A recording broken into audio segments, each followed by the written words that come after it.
Hello students, last class के अंदर हमने यूवी स्पेक्ट्रोस्कोपी का चैप्टर स्टार्ट किया था और आज ये हमारी सेकंड क्लास होने वाली है। तो सेकंड क्लास में आज हम क्या देखेंगे, एब्जॉर्प्शन लॉज और mechanics of recording the UV spectrum. तो ये दो टॉपिक हम देखने वाले हैं। तो क्या होता है कि स्टूडेंट, यूवी स्पेक्ट्रोस्कोपी के अंदर क्या होता है कि हम एक जो हमारा सैंपल होता है, जिस सब्सटेंस की हमें स्पेक्ट्रोस्कोपी करवानी है, यूवी स्पेक्ट्रोस्कोपी करवानी है, उस सब्सटेंस का हम एक सॉल्यूशन बना लेते हैं और उस सॉल्यूशन को एक सैंपल ट्यूब में, ये सैंपल ट्यूब होती है, उस ट्यूब के अंदर इस तरीके से डाल देते हैं और उस सैंपल के ऊपर हम अल्ट्रावायलेट रेडिएशन इस तरह से इंसिडेंट करते हैं। उस सैंपल के रेडिएशन को डालते हैं तो ये सैंपल कुछ रेडिएशन को एब्जॉर्ब कर लेगा और बची हुई रेडिएशन को ट्रांसमिट कर देगा। तो इस तरीके से हमारा जो यूवी एब्जॉर्प्शन स्पेक्ट्रोस्कोपी है उसमें रेडिएशन का यूज होता है। तो यूवी एब्जॉर्प्शन स्पेक्ट्रोस्कोपी के अंदर हम रेडिएशन डालते हैं किसी भी सैंपल के ऊपर, वो सैंपल कुछ अमाउंट ऑफ रेडिएशन को एब्जॉर्ब कर लेता है और बची हुई को अपने अंदर से ट्रांसमिट होने देता है। तो ये जो सैंपल ट्यूब है इसकी लेंथ कितनी लेनी है, हमें एल लेनी है। हम ये मान रहे हैं कि जो जिस ट्यूब के अंदर हमने सैंपल लिया उसकी लेंथ क्या है, स्मॉल एल है। ठीक है, तो ये कुछ अरेंजमेंट होता है यूवी स्पेक्ट्रोस्कोपी के अंदर कि किस तरह से सैंपल हमारे रेडिएशन को एब्जॉर्ब करता है और कितने रेडिएशन को एमिट करता है। तो एब्जॉर्प्शन लॉज क्या बताते हैं कि ये जो हमने सैंपल लिया है यहाँ पे, ये कितनी रेडिएशन को एब्जॉर्ब करेगा। तो ये रेडिएशन का कितना एब्जॉर्प्शन होगा बाय द सैंपल, ये डिसाइड करते हैं एब्जॉर्प्शन लॉज। तो अभी वन बाय वन हम सभी एब्जॉर्प्शन लॉज को देखेंगे।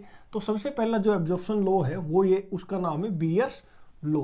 तो बीयर्स लॉ क्या बताता है कि हम सबसे पहले क्या करते हैं कि जो भी हमारा सब्सटेंस है जिसका हमें यूवी स्पेक्ट्रम ऑब्टेन करना है, उस सब्सटेंस का सॉल्यूशन बना लेते हैं किसी भी नॉन एब्जॉर्बिंग सॉल्वेंट में। जब उस सब्सटेंस का सॉल्यूशन बना लेते हैं नॉन एब्जॉर्बिंग सॉल्वेंट में तो हमारा सैंपल तैयार हो जाता है। अब इस सैंपल के ऊपर जब हम रेडिएशन डालेंगे तो ये सैंपल कितनी रेडिएशन को एब्जॉर्ब करेगा, ये इस चीज़ के ऊपर डिपेंड करता है कि हमारी सैंपल की मोलर कंसंट्रेशन क्या है।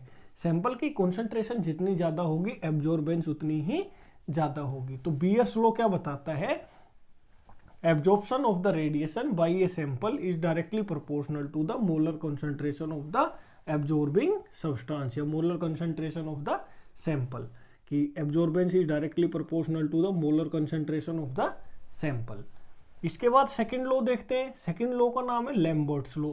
लैम्बर्ट्स लॉ क्या बताता है कि जो भी एब्जॉर्बेंस है हमारे सैंपल की जो एब्जॉर्बेंस है वो डायरेक्टली प्रोपोर्शनल है path length of the sample की।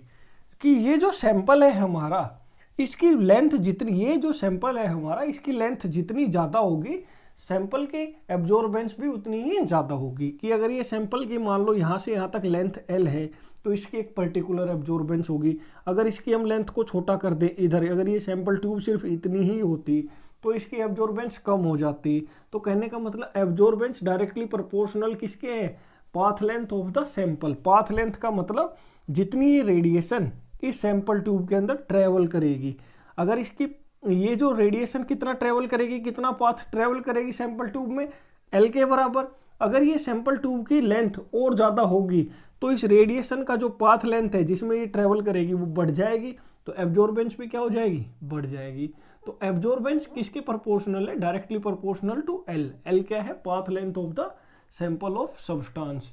पाथ लेंथ का मतलब ये जो सैंपल ट्यूब है इसकी लेंथ, क्योंकि ये जो रेडिएशन यहाँ से आ रही है वो कितना लेंथ ट्रेवल करेगी सैंपल के अंदर, जितनी ये सैंपल ट्यूब की लेंथ होगी। तो सैंपल ट्यूब की लेंथ ही क्या है, हमारी पाथ लेंथ है। तो पाथ लेंथ जितनी ज़्यादा होती है एब्जॉर्बेंस उतनी ही ज़्यादा होती है। तो ये किसने बताया, लैम्बर्ट्स लॉ ने। तो हमने बीयर्स लॉ देख लिया, लैम्बर्ट्स लॉ देख लिया। अब एक और लॉ होता है बीयर लैम्बर्ट्स लॉ। जब इन दोनों लॉ को हम कंबाइन कर देते हैं, इन दोनों लॉ को कलेक्टिवली जब हम स्टडी करते हैं तो जो नया लॉ होता है उसका नाम होता है बीयर लैम्बर्ट्स लॉ। तो बीयर लैम्बर्ट लॉ क्या बताता है कि जो भी हमारी एब्जॉर्बेंस होती है ये रिलेशनशिप बताता है, relationship between the amount of the light absorbed. Amount of the light absorb को ही हम क्या बोलते हैं, एब्जॉर्बेंस। कि जो भी एब्जॉर्बेंस होती है उसमें और कॉन्सेंट्रेशन ऑफ द सॉल्यूशन और path length of the solution, इन तीनों के बीच में रिलेशन बताता है Beer Lambert law. Beer Lambert law give the relation between the absorbance concentration of the solution और path length of the solution या path length of the absorbing substance. ठीक है, तो ये हमें बियर्ड लैम्बर्ट लॉ रिलेशन बताता है। तो बियर्ड लैम्बर्ट लॉ के अकॉर्डिंग जो भी हमारी एब्जॉर्बेंस होती है वो किसके इक्वल होती है, एप्सिलॉन सी एल। एप्सिलॉन हमारा क्या है अभी हम देखेंगे, तो absorbance is equal to epsilon C L, इन तीनों का मल्टीप्लीकेशन, जहां पे ए हमारा क्या है, ए है एब्जॉर्बेंस ऑफ द सैंपल या absorption by the sample, C क्या है concentration of the sample in mole per litre, L क्या है path length of the sample, sample tube की जो लेंथ है वही हमारी पाथ लेंथ होती है, एल है path length of the sample. ये इस तरीके से डायरेक्टली प्रोपोर्शनल होता है, A is directly proportional to C into L, और इस प्रोपोर्शनलिटी कांस्टेंट को हटाने के लिए, मतलब इस प्रोपोर्शनलिटी साइन को हटाने के लिए प्रोपोर्शनलिटी कांस्टेंट आ जाता है एप्सिलॉन सी एल। तो ये इस तरीके से ये रिलेशन आता है। ई क्या है, ये एक प्रोपोर्शनलिटी कांस्टेंट होता है लैम्बर्ट लॉ के अंदर, और ई को हम बोलते हैं मोलर एब्जॉर्बिटिविटी या मोलर एक्सटिंक्शन कोफिशिएंट, या इसको सिर्फ एक्सटिंक्शन कोफिशिएंट बोलते हैं। तो ये जो एप्सिलॉन है इसको हम क्या बोलते हैं, मोलर एब्जॉर्बिटिविटी या मोलर एक्सटिंक्शन कोफिशिएंट या फिर सिर्फ एक्सटिंक्शन कोफिशिएंट। तो ये एप्सिलॉन हमारा क्या होता है, मोलर एब्जॉर्बिटिविटी, मोलर एक्सटिंक्शन कोफिशिएंट या फिर सिर्फ एक्सटिंक्शन कोफिशिएंट। तो बियर लैम्बर्ट लॉ ने हमें क्या बताया, इसने एक रिलेशनशिप बता दी है हमारी एब्जॉर्बेंस में, कंसंट्रेशन ऑफ द सैंपल और path length of the sample, इसके बारे में हमें इसने एक रिलेशनशिप बता दी है। और बियर लैम्बर्ट लॉ के अकॉर्डिंग जो हमारी एब्जॉर्बेंस होती है वो किसके इक्वल होती है, absorbance is equal to the product of molar absorptivity into concentration of the sample into path length of the sample. तो ये हमें बियर लैम्बर्ट लॉ ने बताया है। इसके बाद एक चीज और है, ये जो हमारी एब्जॉर्बेंस होती है, ये जो ए है इसकी वैल्यू किसके इक्वल होती है, ये जो ए है इसकी वैल्यू होती है हमारी log I naught upon I, log capital I naught upon आई। ये क्या होता है, देखिए हमने बताया कि जो यूवी एब्जॉर्प्शन स्पेक्ट्रोस्कोपी है उसमें हम क्या करते हैं, जो भी हमारा सब्सटेंस होता है जिसका हमें यूवी स्पेक्ट्रम ऑब्टेन करना होता है उसको एक सैंपल ट्यूब के अंदर ले लेते हैं, उसके ऊपर फिर हम जो हमारी यूवी रेडिएशन है उसको डालते हैं। तो जब हम यूवी रेडिएशन डाल रहे हैं इस सैंपल के ऊपर, तो हम ये मान रहे हैं कि जो भी हमारी इंसिडेंट लाइट है, जो लाइट हम डाल रहे हैं, जो हम रेडिएशन डाल रहे हैं यूवी वाली रेडिएशन, वो उसकी इंटेंसिटी कितनी है, इंसिडेंट लाइट जो हम बाहर से डाल रहे हैं उसकी इंटेंसिटी है आई नॉट। तो जब ये लाइट सैंपल के अंदर से ट्रेवल करेगी, ये रेडिएशन जब सैंपल के अंदर से ट्रेवल करेगी तो सैंपल कुछ रेडिएशन को एब्जॉर्ब कर लेगा। अब जब सैंपल कुछ रेडिएशन को एब्जॉर्ब कर लेगा तो बची हुई रेडिएशन को क्या करेगा, ये ट्रांसमिट कर देगा, अपने अंदर से पास हो जाने देगा। तो आई नोट क्या है, इंटेंसिटी ऑफ इंसिडेंट लाइट, और आई क्या है, इंटेंसिटी ऑफ ट्रांसमिटेड लाइट। और ये जो एब्जॉर्बेंस होती है ये किसके इक्वल होती है, absorbance is equal to log I naught upon I. I naught क्या है, इंटेंसिटी ऑफ इंसिडेंट लाइट, और आई क्या है, इंटेंसिटी ऑफ ट्रांसमिटेड लाइट। तो ये जो ए यहाँ पे हम देख रहे हैं एब्जॉर्बेंस, ये किसके इक्वल हो जाती है, A is equal to log I naught upon I. तो बियर लैम्बर्ट लॉ हमें ये बताता है कि absorbance is equal to E C epsilon C L इसके इक्वल, और एब्जॉर्बेंस की अपनी वैल्यू कितनी होती है, log I naught upon I. तो ये हमने यहाँ पे एब्जॉर्प्शन लॉज देख लिए हैं कि ये सभी लॉज डिसाइड करते हैं कि कोई भी जो सैंपल है जो जिसका हमें यूवी स्पेक्ट्रम ऑब्टेन करना है वो सैंपल कितनी रेडिएशन को एब्जॉर्ब करेगा, और कौन कौन से फैक्टर होंगे जो एब्जॉर्प्शन को इफेक्ट करेंगे। तो वो हमने सभी यहाँ पे देखा है। इसके बाद limitation of Beer Lambert law, ये जो एब्जॉर्प्शन लॉ हमने पढ़ी है इनकी लिमिटेशन क्या है, मतलब ये कहाँ कहाँ पे ये एप्लीकेबल है और कहाँ कहाँ पे ये एप्लीकेबल नहीं है। तो सबसे पहले हम ये देखते हैं, this law is not applicable if. तो ये लॉ कब एप्लीकेबल नहीं होगा, अगर हमारा जो कंपाउंड है जिसका हमें स्पेक्ट्रम लेना है, if the compound form a complex with the solvent, हमें पता है कि यूवी स्पेक्ट्रम ऑब्टेन करने से पहले जिस भी कंपाउंड का हमें स्पेक्ट्रम ऑब्टेन करना है उसका हम सॉल्यूशन बनाते हैं किसी भी एक नॉन एब्जॉर्बिंग सॉल्वेंट में, जो सॉल्वेंट खुद एब्जॉर्प्शन नहीं करता है रेडिएशन का।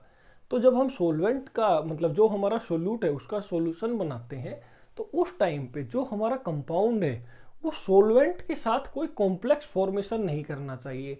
अगर सोल्यूट के बीच में और सॉल्वेंट के बीच में जो हमारा सोल्यूट क्या है, जो हमारा कंपाउंड है जिसका हमें यूवी स्पेक्ट्रम ऑब्टेन करना है, अगर वो कंपाउंड सॉल्वेंट के साथ कॉम्प्लेक्स फॉर्मेशन करेगा तो ये वाले जो हमने एब्जॉर्प्शन लॉज पढ़े हैं ये लॉज एप्लीकेबल नहीं होंगे। दूसरा पॉइंट क्या है, जो भी हमारा कंपाउंड है जिसका हमें स्पेक्ट्रम लेना है, जब उसका हम सॉल्यूशन बनाते हैं अगर वो कंपाउंड एसोसिएट हो जाता है उस सैंपल में जाके, मतलब जो भी हमारा कंपाउंड है उसके दो मॉलिक्यूल आपस में एक दूसरे के साथ कंबाइन हो जाते हैं या वो मॉलिक्यूल खुद ब्रेक हो जाता है मतलब डिसोसिएट हो जाता है, तो उस केस के अंदर भी ये एब्जॉर्प्शन लॉज हमारे एप्लीकेबल नहीं होते हैं। तीसरा, कंपाउंड शोज फ्लोरोसेंस। फ्लोरोसेंस भी एक फिनोमिना होता है जिसमें सब्सटेंस लाइट को एमिट करते हैं और ग्राउंड स्टेट से एक्साइटेड स्टेट में चले जाते हैं और फिर एक्साइटेड स्टेट से जब ग्राउंड स्टेट में आते हैं तो फिर जो भी उन्होंने लाइट को एब्जॉर्ब किया था उसको वो एमिट कर देते हैं। तो अगर कोई सब्सटेंस फ्लोरोसेंट की प्रोसेस को शो करता है, अगर किसी सब्सटेंस का नेचर फ्लोरोसेंट नेचर है तो उस केस के अंदर भी ये वाले लॉज हमारे एप्लीकेबल नहीं होंगे। उसके बाद अगर हमारा कोई कंपाउंड ऐसा है जिसके अंदर उसके डिफरेंट फॉर्म के बीच में इक्विलिब्रियम एग्जिस्ट करता है, जैसे हमारा कीटोइनोल होता है, अगर कोई कंपाउंड है तो उसमें अगर कीटोइनोल टोटोमेरिज्म हो रहा है मतलब एक वो कंपाउंड कुछ टाइम के लिए वो कीटो फॉर्म में और कुछ टाइम के लिए वो इनोल फॉर्म में बदल जाता है, फिर इनोल फॉर्म से वो वापस कीटो फॉर्म में बदल जाता है। तो कहने का मतलब अगर इस तरह का कोई इक्विलिब्रियम एग्जिस्ट करता है उस कंपाउंड के अंदर तो भी ये वाले एब्जॉर्प्शन लॉज वहाँ पे एप्लीकेबल नहीं होंगे। तो ये कुछ लिमिटेशन है इन लॉज की, इस तरह के केसेस में ये एब्जॉर्प्शन लॉज एप्लीकेबल नहीं होते हैं। तो ये सभी एब्जॉर्प्शन लॉज हमने यहाँ पे स्टडी किए हैं, क्या क्या इनकी डेफिनेशंस है, क्या इनकी लिमिटेशंस है, वो सब हमने यहाँ पे देख लिया है। इसके बाद अभी हम देखते हैं mechanics of recording the UV spectrum, कि जो भी हमारा स्पेक्ट्रोफोटोमीटर होता है जिससे हम स्पेक्ट्रम यूवी स्पेक्ट्रम ऑब्टेन करते हैं, तो जो स्पेक्ट्रोफोटोमीटर है वो किस तरह से काम करता है वो अभी हम यहाँ पे देखेंगे।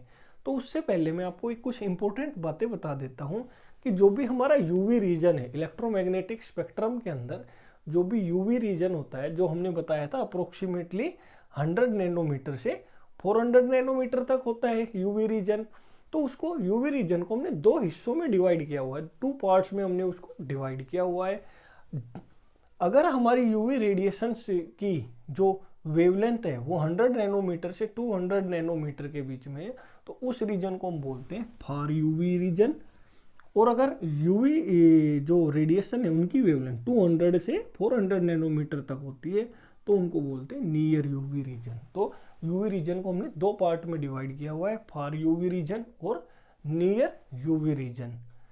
इसी तरीके से जो हमारा विजिबल रीजन होता है वो कहाँ से कहाँ तक होता है, 400 नैनोमीटर से 800 नैनोमीटर तक जो रीजन होता है उसको बोलते हैं विजिबल रीजन। बाद अभी मैं बताता हूँ कि जो भी पहले पुराने स्पेक्ट्रोफोटोमीटर थे, अर्लियर टाइम में जो स्पेक्ट्रोफोटोमीटर जो डेवलप किए गए थे, वो जो स्पेक्ट्रोफोटोमीटर थे वो क्या करते थे, वो सिर्फ 200 से हायर जो वेवलेंथ होती थी 200 से 400 मीटर, और विजिबल रीजन में देखें तो 400 से 800 नैनोमीटर तक इन्हीं वेवलेंथ्स को वो स्टडी कर सकते थे। मतलब अगर कंपाउंड हमारा इन रीजन के अंदर वो एब्जॉर्ब कर रहा है रेडिएशन को तो ही वो स्पेक्ट्रोफोटोमीटर हमें स्पेक्ट्रम प्रोवाइड करवा सकते थे, जो पुराने वाले स्पेक्ट्रोफोटोमीटर होते थे 200 से 800 नैनोमीटर तक ही वो काम करते थे।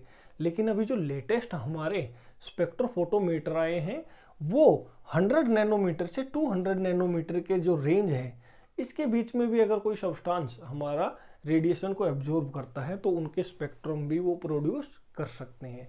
लेकिन एक चीज़ हमें ध्यान रखनी है कि जब हम 200 नैनोमीटर से या फिर उससे नीचे वाली वेवलेंथ को हम स्टडी कर रहे हैं तो उस टाइम पे क्या होता है कि जो भी एनवायरनमेंट के अंदर ऑक्सीजन होती है, जो भी हमारा एक्सपेरिमेंटल जो भी एनवायरनमेंट होगा उस टाइम पे, उसके अंदर जो ऑक्सीजन गैस होगी, O2 जो गैस होगी, वो भी अल्ट्रावायलेट रेडिएशंस को एब्जॉर्ब करती है, अगर अल्ट्रावायलेट रेडिएशंस की वेवलेंथ 200 नैनोमीटर या इससे कम होती है तो अगर हमें किसी कंपाउंड का जो स्पेक्ट्रम लेना है और वो कंपाउंड हमारा 200 नैनोमीटर से या 200 नैनोमीटर से कम वेवलेंथ को वो एब्जॉर्ब करता है, तो उस कंपाउंड का जब हम यूवी स्पेक्ट्रम ऑब्टेन करते हैं तो हमें ये ध्यान रखना है कि इन वेवलेंथ के बीच में 200 नैनोमीटर या उससे कम वेवलेंथ के बीच में ऑक्सीजन जो होती है एटमॉस्फेयर की, वो भी यूवी रेडिएशंस को एब्जॉर्ब कर लेती है। तो अब जब एक तो हमारा सब्सटेंस भी रेडिएशन एब्जॉर्ब कर रहा है, एक वहाँ पे जो ऑक्सीजन है वो भी रेडिएशन एब्जॉर्ब कर रही है, तो जो हमारा स्पेक्ट्रम आएगा वो हो सकता है हमारा जो उससे रीडिंग मिलेगी, जो भी हमें रिजल्ट मिलेंगे वो एक्यूरेट नहीं हो, क्योंकि कुछ एब्जॉर्प्शन किसने किया होगा, ऑक्सीजन ने। इसीलिए हम क्या करेंगे कि ऑक्सीजन का जो एब्जॉर्बेंस हो रहा है 200 नैनोमीटर या उससे नीचे वाली वेवलेंथ में, उसको हमें इरेज करना होगा, उसका ऑक्सीजन का एब्जॉर्बेंस को हमें खत्म करना होगा। उसके लिए हमें क्या करना होगा, स्पेशल वैक्यूम टेक्निक यूज करनी होगी कि जो भी हमारा सब्सटेंस है उस केस में उसका हम स्पेक्ट्रम वैक्यूम के अंडर लेंगे जिसमें ऑक्सीजन की प्रेजेंस नहीं होगी। तो इस तरह से अभी हम जो मॉडर्न स्पेक्ट्रोफोटोमीटर है उससे उसकी हेल्प से हम 100 नैनोमीटर से लेके 400 नैनोमीटर और 800 नैनोमीटर तक के जो भी यूवी विजिबल स्पेक्ट्रम है उनको ऑब्टेन कर सकते हैं विद द मॉडर्न स्पेक्ट्रोफोटोमीटर। लेकिन ध्यान रखना है, जब 200 नैनोमीटर या उससे नीचे वाली वेवलेंथ को हम स्टडी करें तो वैक्यूम के अंदर ये सारी स्टडी होनी चाहिए। इसके बाद अभी हम जो हमारा यूवी स्पेक्ट्रोफोटोमीटर होता है उसके अंदर क्या क्या कंपोनेंट होते हैं। तो जो एक यूवी स्पेक्ट्रोफोटोमीटर होता है उसके अंदर क्या होता है, एक तो सोर्स ऑफ रेडिएशन होगा, एक मोनोक्रोमेटर होगा, एक सैंपल सेल होता है और एक रेफरेंस सेल होता है, एक डिटेक्टर होता है और एक ये रिकॉर्डर होता है। अभी हम 1 बाय 1 कंपोनेंट को देखेंगे और उनका फंक्शन क्या होता है वो भी स्टडी करेंगे। तो सबसे पहले source of radiation. Source of radiation का जो भी हमारा सोर्स होगा रेडिएशन का, वो क्या करेगा, रेडिएशंस को जनरेट करेगा। जैसे अल्ट्रावायलेट स्पेक्ट्रोस्कोपी पढ़ रहे हैं तो हमें अल्ट्रावायलेट रेडिएशंस को स्टडी करना है। तो अल्ट्रावायलेट रेडिएशंस कैसे प्रोड्यूस होंगी, अल्ट्रावायलेट रेडिएशंस को प्रोड्यूस करने के लिए जो सोर्स ऑफ रेडिएशन होता है वो क्या क्या हो सकता है, हाइड्रोजन और ड्यूटेरियम डिस्चार्ज लैंप। हाइड्रोजन और ड्यूटेरियम डिस्चार्ज लैंप हमारा काम करता है as a source of radiation for UV spectroscopy. तो अगर हमें अल्ट्रावायलेट रेडिएशंस को प्रोड्यूस करना है तो हाइड्रोजन या ड्यूटेरियम डिस्चार्ज लैंप का यूज करेंगे।